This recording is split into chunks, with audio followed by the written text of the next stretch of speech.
शिरडी के पास एक अत्यंत गरीब परिवार रहता था। एक वृद्ध मां, उसका बेटा और बहू, जो रोज मजदूरी करके ही अपने घर का चूल्हा जलाते थे।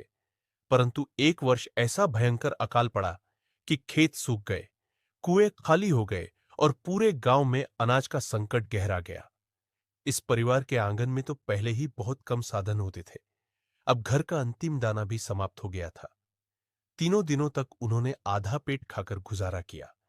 लेकिन एक दिन जब खाली घड़े की आवाज ने उनके मन का साहस भी तोड़ दिया, तो वृद्ध मां की आंखों से आंसू बहने लगे और बेटा असहाय होकर मां की ओर देखने लगा। बहू भी भगवान से प्रार्थना करती रही कि हे प्रभु, कहीं से तो हमारी मदद कीजिए। अंततः आशा की अंतिम किरण लेकर वृद्ध मां कांपते कदमों से साईं बाबा के द्वारकामाई पहुंची, जहां बाबा शांत भाव से धूनी के पास बैठे उदी बांट रहे थे। मां ने रोते हुए कहा, बाबा, अब घर में एक मुट्ठी अनाज भी नहीं बचा। हम सब भूख से व्याकुल हैं। कृपा करें। साईं बाबा ने गहरी करुणाभरी दृष्टि से उसकी ओर देखा और बहुत ही सौम्य स्वर में कहा, मां, तुम चिंता मत करो। घर जाओ और अपना अनाज का घड़ा खोलकर देखो।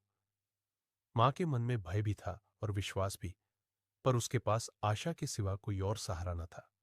इसलिए वह धीरे धीरे घर लौटी और घड़े का ढक्कन खोला, तो जैसे उसकी आंखें विश्वास ही न कर पाई। घड़ा गेहूं से पूरा भरा हुआ था, मानो किसी ने रात भर उसमें अनाज उड़ेल दिया हो।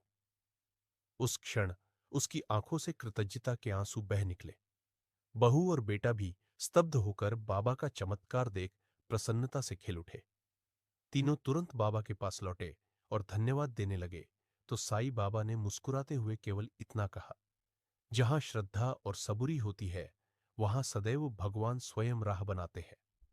इस कथा का संदेश यही है कि कठिन से कठिन परिस्थिति में भी विश्वास और धैर्य को न छोड़ें, क्योंकि ईश्वर भले देर करे, पर कभी अधर्मियों को नहीं, सदैव श्रद्धालुओं को ही सहारा देते हैं।